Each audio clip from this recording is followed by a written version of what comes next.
The Journey. By David Hirst. Chapter 4. Jed stood at the doorway to the cinema, switching his attentions between looking at his phone to check the time and craning his neck in order to swivel his head around to look out for Rick and the others, namely Stephanie. Both of these activities were proving more and more difficult as a greater influx of people were now entering the building, making him feel like he was swimming against the current. The increase in people was an indicator that one of the films was about to start. Jed looked on the notice board to find that, out of the two movies showing that evening, an action movie and a romantic comedy, it was the former that was about to begin.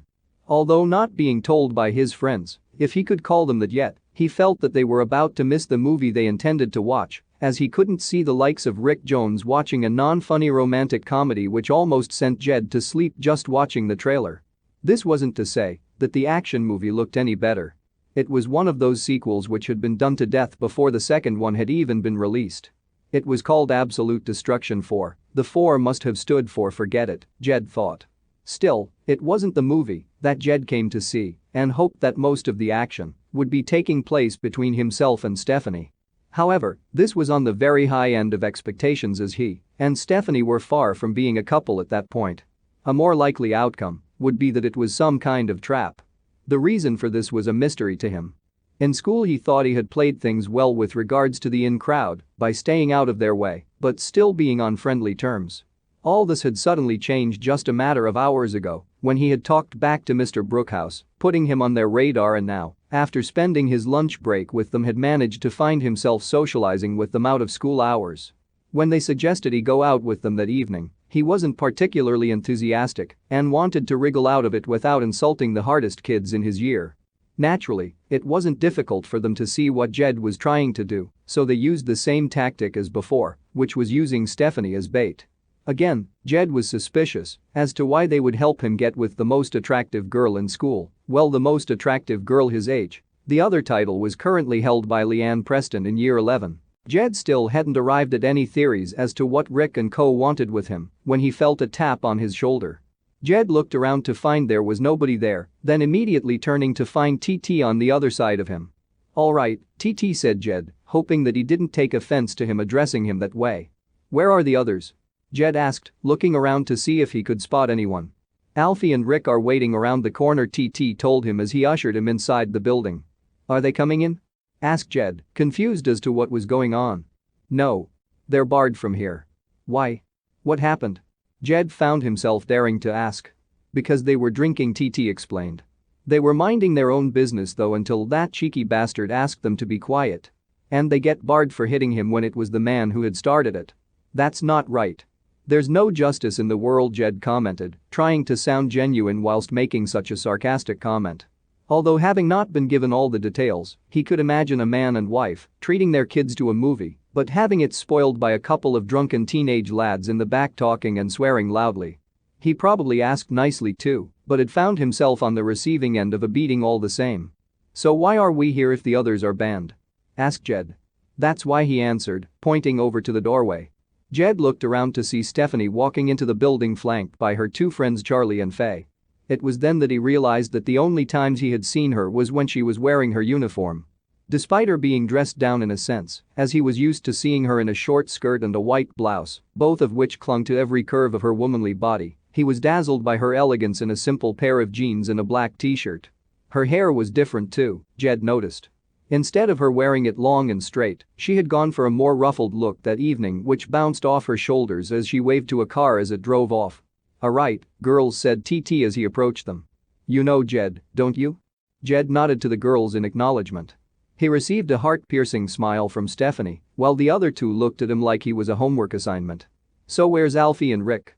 asked Charlie, like it was the whole point of their presence. "Follow me," said TT, leading the way out from where they had come from. It became evident to Jed that the reason for this whole cinema attendance was just a charade to fool Stephanie's parents into thinking that she was going to see a movie with her friends and not to hang out with the aspiring criminals. What wasn't so obvious was how the uneven balance between the genders was going to play out. Rick was the alpha of the group and also the best-looking guy, so he would basically get the pick of the litter, but that would be Stephanie, and he was setting her up for him. Jed would guess that Charlie and Alfie would get together, so that left Faye to go with either Rick or TT. Natural speculation would suggest that Rick would go with Faye, as TT, although being a member of the popular crowd, was there in a capacity to provide comedic entertainment rather than being a serious member of the group, so he would be the one expected to lose out. However, Faye wasn't much of a looker, so he couldn't see Rick being interested in her. However, the possible pairing up wasn't the biggest question on his mind at the time. He was more curious as to where they would be going, as it was obvious that they weren't going to be watching a movie that evening. As they turned the corner into the car park, Jed discovered that the two shady-looking characters in hoodies were Rick and Alfie. "So where are we going then?" asked Faye, mainly to Rick. "We're gonna try that off-license on King Street. Loads of people are getting served there," he said, leading the way. Apart from a brief summary of Jed's moment of glory to Charlie, the only one who wasn't present that morning, Jed was more or less ignored. Stephanie had her head in her phone, playing a game with Faye, and hadn't spoken to him at all. As they neared the off-license, they stopped. "So, who's going in?" Rick asked. Jed was under the assumption that Rick was going to go himself, but apparently he had been barred from there for stealing. Alfie and TT made up a similar excuse, and the girls all flatly refused. Jed then suspected that this may have been his purpose for being invited. Rick may have thought that, after the way he had spoken to Mr. Brookhouse, that going into an off-license to buy alcohol was well within his capabilities. "I thought you wanted a drink?" Rick said to the girls. "We do, but we're not going in there. We don't look old enough." "You guys look older than us," said Stephanie, glancing across to Jed. Despite Jed's attraction to her, he couldn't understand how so much bullshit could come out of such a perfect mouth. She could easily pass for 18 if she was dressed up to go clubbing, but even how she was now, she could get served in an off-license if they were half as lax as Rick was claiming. "Do you want me to try?" asked Jed, feeling that he might as well offer, despite it being completely futile. "Oh, would you?" said Stephanie, batting her eyelids. "Yeah, what do you guys want?" After being given verbal instructions for a whole array of Alco Pops and energy drinks, Jed made his way to the shop. Inside there were a steady stream of customers entering and leaving. Despite the hopes of rising in Stephanie's estimation if he successfully provided booze, he couldn't see it happening. How Jed saw it was that it appeared no different from any other off-license, which contradicted Rick's version, where primary school kids were leaving with bottles of whiskey. As Jed looked towards the alcoholic drinks, a sign that said if you look under 25, you will be asked for ID. He sometimes struggled to pass for 13 and had actually been asked for ID recently when he went to the cinema to watch a 13-rated movie. "I'm 13," Jed had said. "What ID am I going to have? A driving license? A national insurance card? Do you have a passport?" the cashier had asked.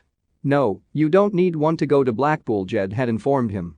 "And even if I did have one, my parents wouldn't let me out with it, they cost a fortune." Jed waited for the shop to empty, but unfortunately, every time someone left, another arrived. Not wanting to hang around and look suspicious, Jed grabbed a handful of Alco Pops. He had already forgotten what everyone had asked for, but he was sure they wouldn't be bothered if he brought out a bottle of cheap wine, as long as it had booze in it. As Jed turned to go to the counter, a man, who had just entered the shop, walked straight up to the shopkeeper to buy cigarettes, leaving Jed to wait around as the man routed through his pockets. When the transaction was being made, Jed noticed the shopkeeper throw him a sideways glance. As the man turned to leave, Jed placed 4 large bottles on the counter. "Have you got any ID?" asked the shopkeeper. This time Jed decided against repeating his cinema rant on the subject and pretended to check his pockets. "Oh, I think I've left my driving license in my car." To say it must have been an amusing sight to see a 13-year-old pretend he was an adult, the shopkeeper didn't seem to see the funny side. "Then you'll have to go and get it," he said. "But it's a company car, and my boss insists we leave the car at work." "I'm sorry, but you'll have to put those back." "Okay, fair enough," said Jed. "How much do these cost, by the way?" he asked out of interest. £4 each, answered the shopkeeper. Jed then threw a £20 note on the counter. "Keep the change," he said as he ran out of the shop. "He's been a long time," said TT. "I bet he's pretending to try, but won't," commented Alfie as he chuffed on the last bit of a cigarette. Suddenly, the off-license door burst open and out ran Jed with 4 bottles in his hand. "Run!" Jed shouted to the others, who didn't stick around to ask why. After running through a couple of side streets and alleyways, Jed caught up with the others. "What are you doing, stealing them?" asked Rick. "Says the one who got barred from there for doing just that," thought Jed. "I didn't," he said towards Stephanie, who had looked disappointed in him. "I actually paid more money than they were worth," he continued as he handed the bottles out. I don't know how we're going to split these. This isn't even what we wanted, complained Charlie. I'm sorry. I didn't have enough time to go through a shopping list while I was being chazzed out of the shop, replied Jed. It was meant to be a humorous response, but Charlie didn't seem to see it that way, and neither did Alfie as he approached. So, how much do we have to pay for these? Alfie asked. Nothing, said Jed, handing him the last remaining bottle. They're on me. You guys can have your money back. Oh, well done, mate, said TT, patting him on the back as he took a large swig out of the bottle he was carrying, like he was downing a glass of lemonade on a hot day. So where are we going to go now? Asked Faye, mainly to Rick. I don't know, said Rick. We'll go to the park and decide. With that, the 7 of them casually walked along, taking a sip and passing a bottle around. The girls were sharing one of the bottles exclusively between them, but TT was handing the one he was carrying over to them to make it fair and to ensure they got drunk. After Stephanie took a sip, she handed it over to Jed, who thanked her before taking a long sip, savoring the saliva that she had left behind, like they had shared a passionate kiss, while putting thoughts out of his mind of TT's mouth being around that same bottle moments earlier. When they arrived at the park, they concealed the bottles until they got to the play hut. Jed never came around this area as it was normally full of teenagers drinking. This case was no exception to that, only he just happened to be one of them that day. Jed had noticed that despite all the bottles getting passed around, Rick had managed to keep one to himself. Shortly after, he announced the finishing of his bottle by throwing it over the back of his head, which had got the attention of a couple of the adults. Despite the alcohol taking effect, Jed was quietly baffled about the openly verbal complaints of the others as to why they were being victimized because of their age. Did they not see that glass bottle being smashed close to where kids had been playing? Come on. Let's get out of here, announced Rick. Everyone followed. Where are we going now? Asked Charlie, sounding like she was ready to call it a night. Almost simultaneously, the remaining bottles had been consumed. At least now they couldn't go to him and ask him to get some more, thought Jed. I know a guy in Hellersbrook who owes me some weed. After I get some, we'll go to the clearing near the ridge to smoke it, announced Rick. That's miles away, sighed Stephanie. And there won't be any buses running. We could get a taxi, suggested TT. We've still got our cinema money. There and back? Said Charlie with a cynically raised eyebrow. Leave it to me, said Rick, tapping Alfie on the shoulder and jogging around the corner. Where are they going? Jed asked TT. Don't know, he shrugged. Probably trying to score a lift off somebody. Looking at Rick's life made Jed feel more like a child. Rick seemed to know a lot of older kids and had connections to people all over the place who seemed to owe him favors. Jed didn't really have friends, just people he either went to school with or played online with. And what are we supposed to do in the meantime? I'm not waiting around here all night, what about you guys? Said Charlie, specifically to the girls, aggrieved that she had been left with the beta males. I'll give them 5 minutes and then I'm off. At that moment, a car came around the corner and parked up beside them. Alfie leaned his head out of the passenger seat window, inviting them to get inside. Jed looked inside to check out whatever shady character was driving and was shocked to find that it was Rick. Not only did this guy have connections to the Cligfield underworld, but could also drive a car. TT climbed in without hesitation, Faye followed. Are you coming, Charlie? Asked Alfie. Charlie sighed. You better know how to drive, she said, and climbed in. This left Jed and Stephanie. Jed would gladly spend the rest of the evening walking Stephanie home and getting to know her, rather than being expected to smoke marijuana or get killed in a road accident. Come on, Steph, urged Charlie. Please say no, thought Jed. There's no room, Stephanie said, as all of the seats were taken. TT, get in the boot, said Rick. Why do I have to get in the boot? I'm the biggest. Which means there'll be more room without you. TT grunted at being caught out by his own observation and reluctantly climbed over the back seat into the boot. Jed was both disappointed and shocked at the sight of Stephanie climbing into the car, which meant that he would now have to. As Jed climbed in after her, Charlie began complaining that there wasn't enough room. Jed feared that he too would be forced to ride in the boot. You don't mind if I sit on your knee, do you? Asked Stephanie, not waiting for an answer as she perched herself on his lap. It was like Jed's prayers had been answered all at once. Now all he needed was for it not to be a bumpy ride, as he didn't know what might happen. Rick set off slowly, and by his proficiency it appeared that this wasn't his first time behind the wheel. However, when they reached the rural B road which led to Hellersbrook, Rick opened up on the accelerator. Jed didn't take the silence in the car as an indication of acceptance, but more of fear about what was going to happen to them. Jed was happy to die with Stephanie, but he had hoped it would be when they were in their 80s after being married with their children and grandchildren at their bedsides. To liven the mood, Alfie set about routing through the glove compartment in search of any music that would cater for their taste. He settled on some 90s dance music, turning the volume up high. As they sped along at 70, TT made an observation. "Was that a police car?" he asked. Faye and Stephanie began to panic. "It's all right," said Rick, demanding they calm down. "They've passed us. They didn't suspect a thing." "I'm sure that's not the case," thought Jed. "There's nothing suspicious about a bunch of 13-year-olds driving at 70 miles per hour with music blasting out of the car." Sure enough, less than a minute later the police car was following behind and flashed its lights with a single blast of the siren. "Fuck!" shouted Alfie as Rick played it cool and calmly pulled up to the roadside. "What are we going to do?" asked everyone in the back barring Jed. He already knew what was going to happen, bracing himself for that bumpy ride, which wasn't going to produce the outcome Jed had predicted before. One of the policemen got out and approached the car. To say that this man must have seen some odd sights in his time, it didn't stop him from staring open-mouthed at what he saw through the window. Jed gave him a friendly smile, hoping he didn't come across as cocky as he stared him in the face from close range. Just then, wheels screeched beneath them and the car thrust forward. Nobody apart from Jed appeared prepared for this scenario as screams echoed around the car, along with the loud sound of a tumbling thud as TT went crashing into the back with his legs in the air. The upside to this for Jed was that Stephanie was also thrust back into him. When he woke up that morning, just a smile in his general direction from this girl was enough to make his day, and now their bodies were pressed firmly together. It was almost worth the criminal record and a lifetime of being grounded. After all, he didn't go anywhere anyway.